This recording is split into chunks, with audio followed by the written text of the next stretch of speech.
of the debris covered the pod. They were seconds from impact. "We need to jump," Father said. "Take off your line." Victor fumbled with the D-ring on his safety harness. His fingers slipped. He couldn't get it loose. Snip! The shears in Father's hands cut the line. "Go!" They launched upward. Victor looked back. The pod crashed into the debris below them. Beams from the debris pierced the cockpit window. Glass shattered and twinkled away into space. The quickship flew forward, spinning awkwardly, still tethered to the pod, and careened into the debris, bending, bouncing off, wrecked. Dust and tiny debris scattered in every direction, clouding the collision. "El Cavador! El Cavador!" Father was saying. "Do you read? Over!" The wreckage was getting smaller below them.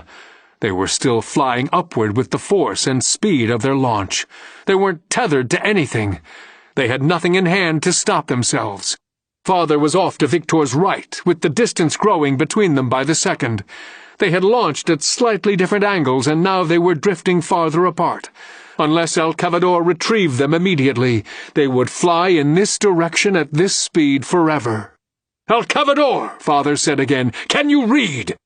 There was a crackle over the line, then Concepcion's voice said, "Segundo, we see you. We're coming for you now." Victor looked back and saw El Cavador emerge from behind a section of debris. "Get Vico first," said Father. "We're getting you both," said Concepcion. Victor turned his head back to Father, who was a great distance away now, getting smaller by the moment. "Torone didn't make it," said Father. "We know," said Concepcion. The ship moved closer, pulling up beside him. A miner with a lifeline leaped out from the ship and wrapped his arms around Victor's chest, stopping Victor's flight. It was Bazim. "Got you, Vico!" Victor clung to him as Bazim thumbed his propulsion pack and turned them both back toward El Cavador. Down the side of the ship, a distance away, another of the miners was grabbing Father as well.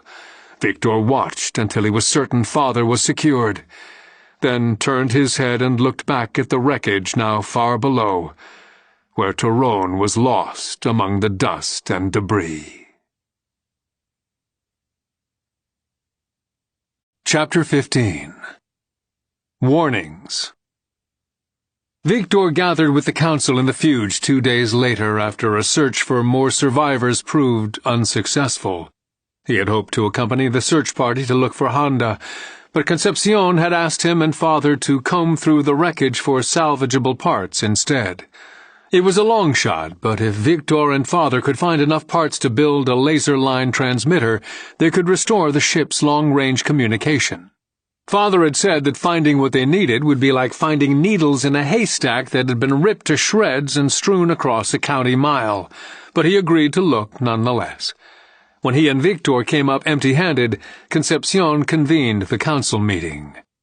The 9 Italian survivors who had been trapped in the wreckage were in attendance. They stood huddled together off to one side, the horror of their ordeal still evident on their faces. None of them had been terribly injured in the pod attack, but they looked like broken people nonetheless. Weeks ago, when the Italians had docked with El Cavador, the Italians had been full of song and laughter and life. Now they were like ghosts of the people they had been, silent and solemn and heavy of heart. For the past 2 days they had patiently awaited the return of the search party, desperate for news of lost loved ones. But both days had ended in disappointment, and now whatever hope they clung to had to be paper-thin. "I'm ending the search for survivors," said Concepcion. Geppe, an elderly Italian who had become a spokesman for the survivors, objected. "There have to be places we haven't searched," he said. "There aren't," said Concepcion. "As painful as I know this must be, we all must accept facts and move forward." "What about the bodies?" asked Geppe. "We can't leave them out there." "We can, and we will," said Concepcion. "The recovery effort could take weeks to conduct safely, and we've stayed here too long already. Under other circumstances I would agree, but these are not normal circumstances. We need to move now. I remind you that there are 3 members of my own family among the dead who have not been recovered. All of us are making sacrifices."